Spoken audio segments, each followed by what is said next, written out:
Hello. 40 Faza Rally. What's going on, Lope? What's going on, man? Man, nothing much. Just chilling.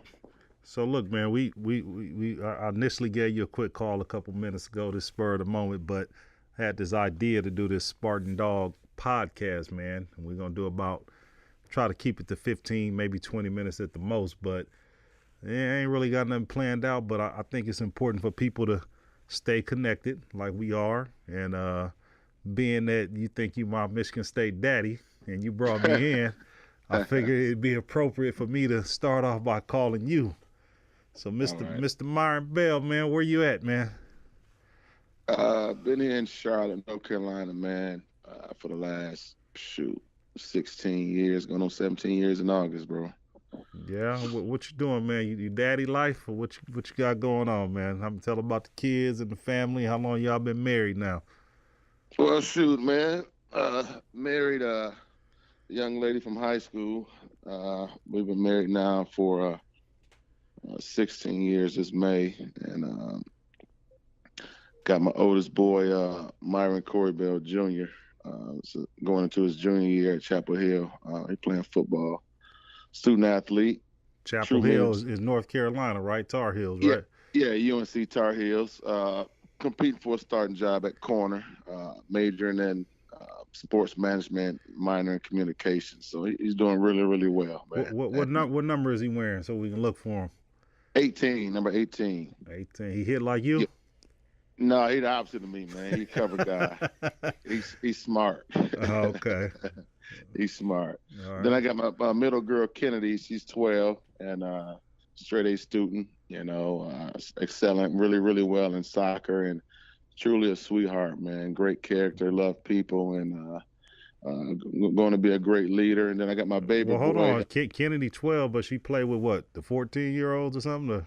Yeah, she didn't play her age group, man, since she was probably she started playing when she was 5. She's been playing up a couple age groups since she was 8, man. So just trying to keep it competitive, man, because, our goal is to invest now so we ain't got to pay later, and that means a free education, man. So just pushing her to the limits as long as she embracing it and having fun with it, man. That's the main thing. Right.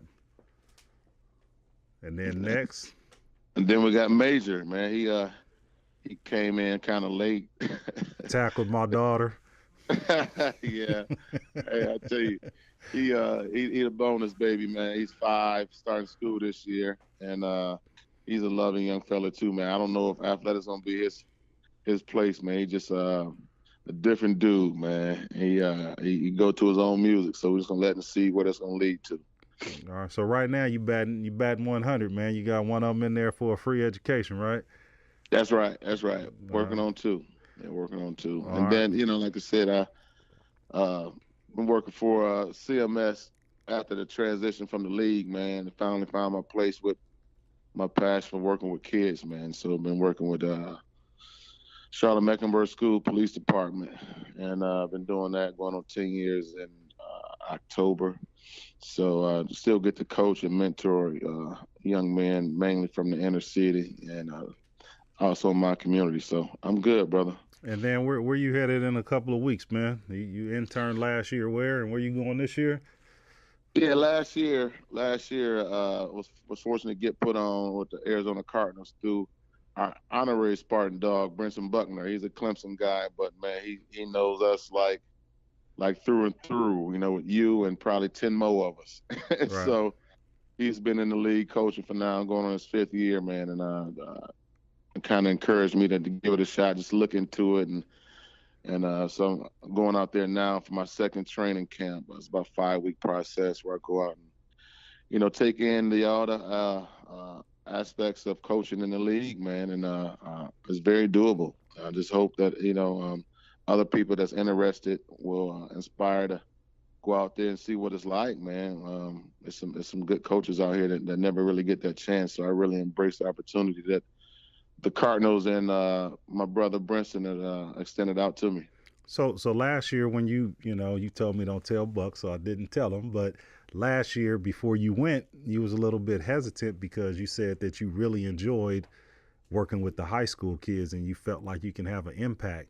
But after the camp last year, it seemed like your eyes had opened up and you felt like you can make an impact with those young professionals. So what was your mindset going into it, and what was different after you went through the experience, and why you decided to go back this year? Well, going into it, I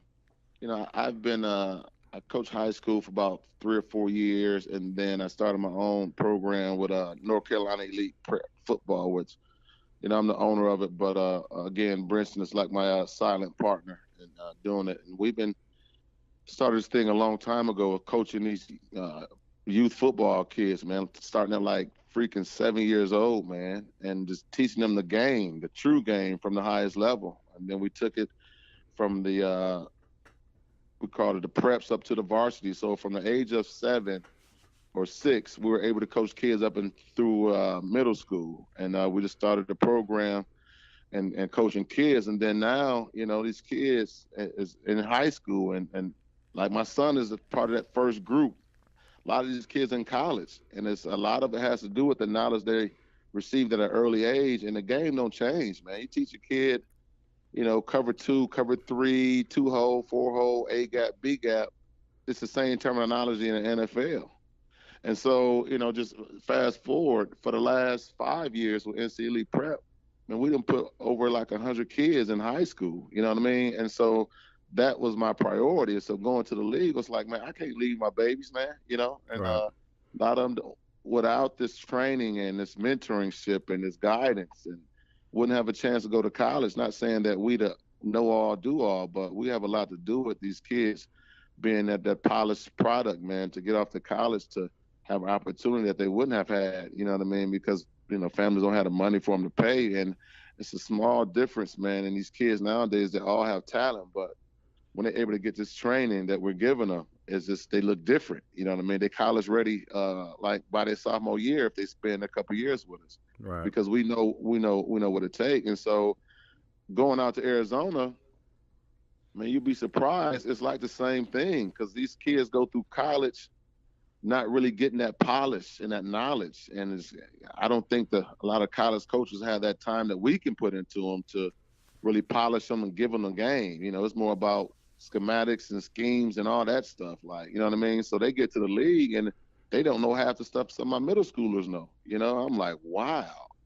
And that's what Brinson was trying to encourage me and tell me, like, it's not a real big difference, you know what I mean, with a lot of the kids, because they don't have, and they're still kids. Right. They don't have that thing that we've been giving our babies for years. A lot of these guys don't have it about, high character and putting God in your life. You need all that stuff when you're dealing with, when you come into money like that, man. It's the whole person that you're trying to build. Right.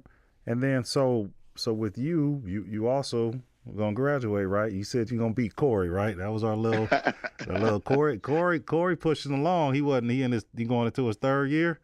Yeah. So when Boo Bell gonna graduate, man? Man, I'm trying to come in no later than the spring of 18, man. Hopefully before then.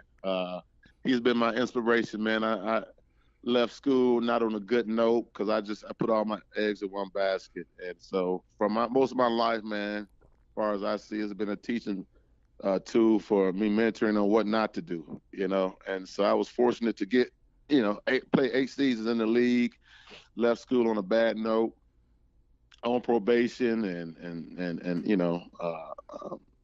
try to get back. And had a whole card. Got everything, man. They wanted me back on campus. Boo Bell took the money and said he ain't going to class and didn't drop him, huh?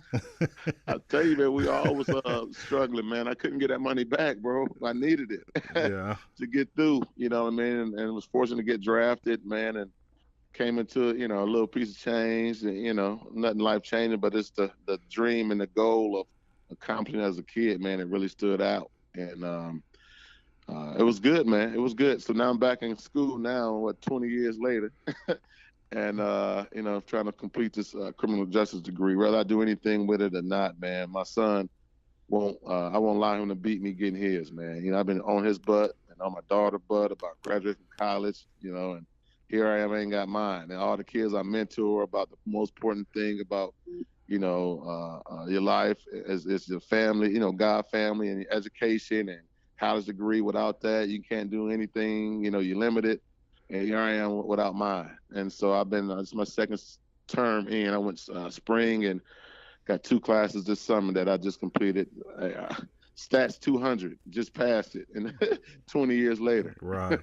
So look, so now back to school, man. What was it about GP and Michigan State, man? Why'd you choose to go there, man? What was your, if you wouldn't have went to Michigan State, where would you have went? I mean, what was you deciding between your last two?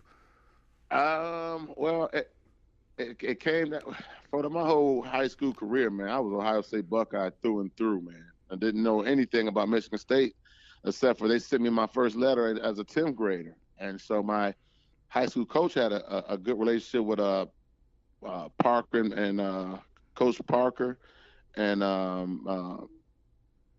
Coach Perlis. And so a lot of my teammates just go up there to their summer camps, but I never went. You know, I mean, I was in summer school, and moms couldn't afford it. You know, some of those things, so I never went. And so, but you know, I went to school with Jim Jackson and Chuck Webb, and, Willie Williams. So we burned up the road going up to Columbus during football season and basketball season. Right. Treat us like, you know, we was already there, man. And so my junior year, you know, I'm like, I'm all in, I'm coming, you know. So they had me recruiting Jim Jackson for basketball because he wasn't giving them a chance, you know what I mean? And so he committed. Chuck Webb went to Tennessee, and, you know, then it was me.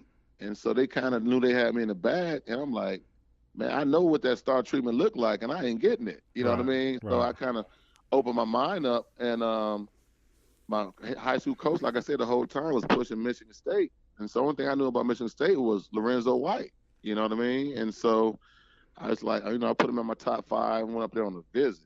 And that changed the game, man.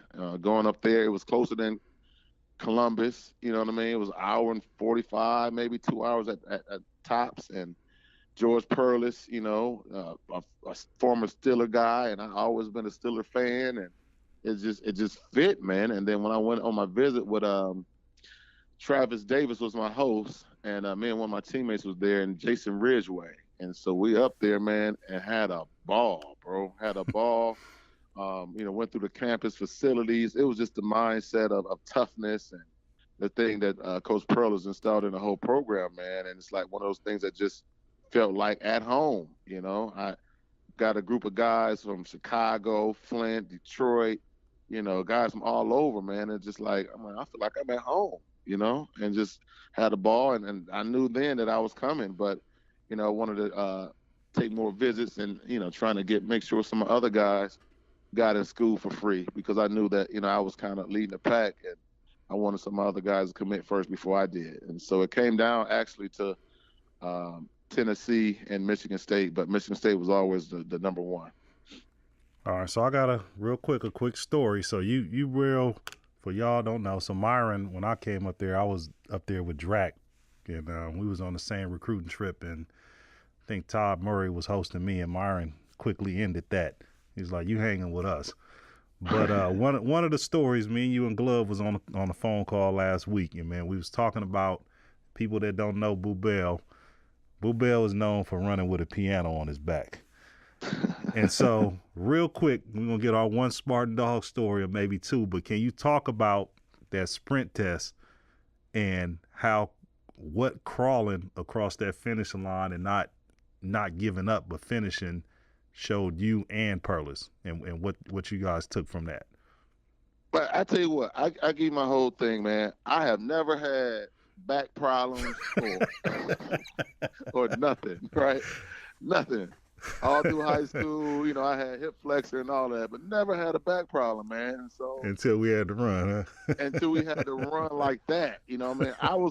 I guess I'd never been in shape before, man. You know, I just, in high school, was just able to do what I do just off of just God-given talent, man. But becoming a college D1 athlete, man, the things that they have you do to prepare for this season, man, my body, I never did it. And so from the summer, only thing I did was probably lift a lot of weights and run a mile, you know, and that was it, you know. And so the day we reported there, and they send you the tests and all that to do over the summer, but I'm like, man, I don't know about all of this. And so I get there, first day, we got to run a mile and a half. shoot, that was my workout. You know what I mean? And then the next day, you had to run, probably like 20 sprints, like in about a half an hour, and never done it before. And I tell you, when my back locked up, brother, I couldn't do anything. Only thing I can remember, it felt like running a quarter in track, and when I first ran it, man, and I couldn't move, man. And so that happened like 3 years, man. I didn't really pass the sprint test until my senior year. But the thing is, Coach Pearl saw in me, which I think he cared about all his guys, but I think I showed him that I'm not going to quit, because a lot of guys will just tap out and throw up and fall out. But I was running zigzag, crawling across the line and dehydrated and all of that, man. And he called me out, but kind of in a good way. But I tell you, I never even passed the sprint test until my senior year. Right. So now, real quick, do you remember we got a couple stories, right?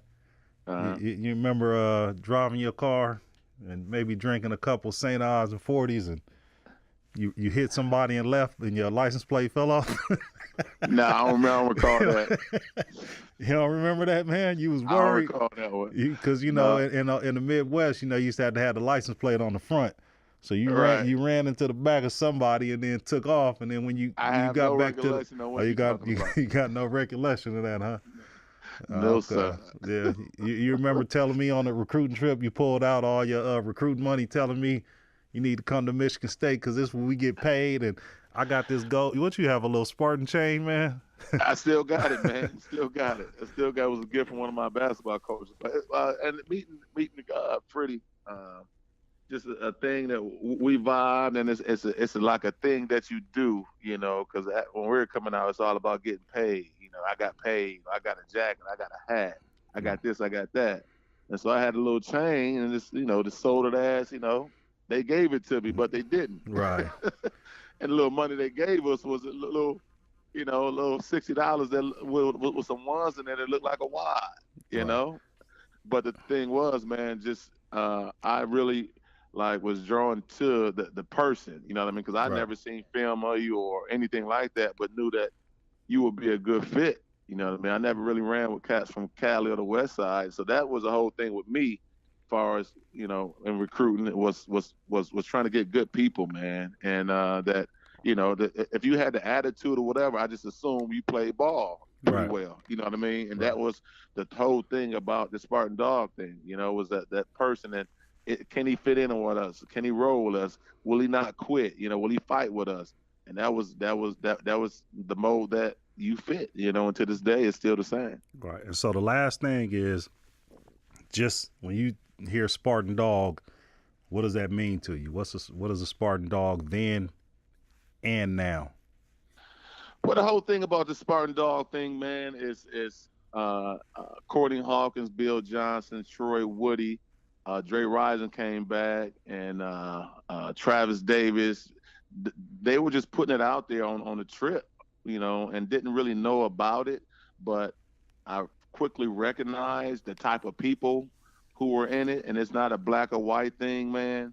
And it's a fraternity, it's a band of brothers, it's a gang, it's a football team, it's a family. And it's something that lasts, man, forever. It fit in those categories right there, because at the parties, we dance together like we was a frat. On the football field, whether, we winning or losing, Michigan State always known for banging on offense and defense to the end. You know what I mean? As far as a gang, wherever we at, you fight one, you fight us all. As far as a family, we, in our mid-40s, man, and we still connect and talk. Our kids getting to know each other, and we support each other's kids that's in college, getting them internships at the different careers that we've taken, and just keeping connection with older guys who may not, be doing well. So it embraces a whole lot, man. And I think that's the thing about it. And the funny thing about it is they still carrying it, man. And I don't think they really know where it come from. I think they got an understanding of it, but it's still carrying. And I hope it don't come commercialized. Like I said, it's not a black or a white thing, but it's so many other things that it carries, man. And I'm telling you, once you become part of this, it's forever. Right. All right. Now, for your Carolina Elite or whatever, where can people I guess, follow you or get information? You got a website, an Instagram, or you know what I mean? Yeah, on my website is nceliteprepfootball.com, just like that. And then on Twitter, you got NC Elite Prep Football, FB. And then you got Instagram, same thing across the board. And I think Facebook. And so you get on there and kind of take a look at it. Kind of moving and growing to the success we have into, to serve a more broad people and touch more guys throughout the North Carolina, South Carolina area. But it's a good look, man. We just looking to get sponsorship to help, kids that's in the city that can't afford it, because we've been eating it. No one's get paid on my staff. We just get hotel rooms and 12 wings and a Gatorade every now and again. But my coaches are very into it. They believe in it. The results is through the roof, and we're going to continue to do it to raise up this brand of football in this area, because before I got here, it was known as a basketball state, but we got so many transits from Ohio and Michigan and New York and Pennsylvania, man. The football states, man, that I think it's changing the landscape of this whole area, that football is probably, I think, is number one here in the state of North Carolina. All right, so cool. 20 minutes. Spartan Dawg Podcast, episode number 1. Freddie Loke, Boo Bell, Curtis Daniel, Myron Bell. And last thing, you got another Spartan Dawg working with you, right? You got Musin out there, right? Yeah. Send Dog out there, Musin Muhammad, man. I'm telling you, he came here, man, and done a great job. 12-year career, maybe 14, and he's one of Charlotte's favorite sons, man. And what he's doing in the community. And so we've been going back and forth for a few years, and he finally got out there full time with his boy Musin Muhammad II. Real deal. Might be better than Dad, quiet as kept. But he's out there giving, pouring into the kids, man. So it's really, really helpful to have him out there as well. Like I tell you, the Spartan Dawg thing go far, brother. We started a year before him, I think we came in, and then again, we got there. I got there in '89. He came maybe in '90, '91. It's 2017. Right. You know what I mean? 2017, man. And it's like yesterday, when we first met. That's the brotherhood. All right. So we out. All right, man. Let me know how everything go. All right, 40. All right, now.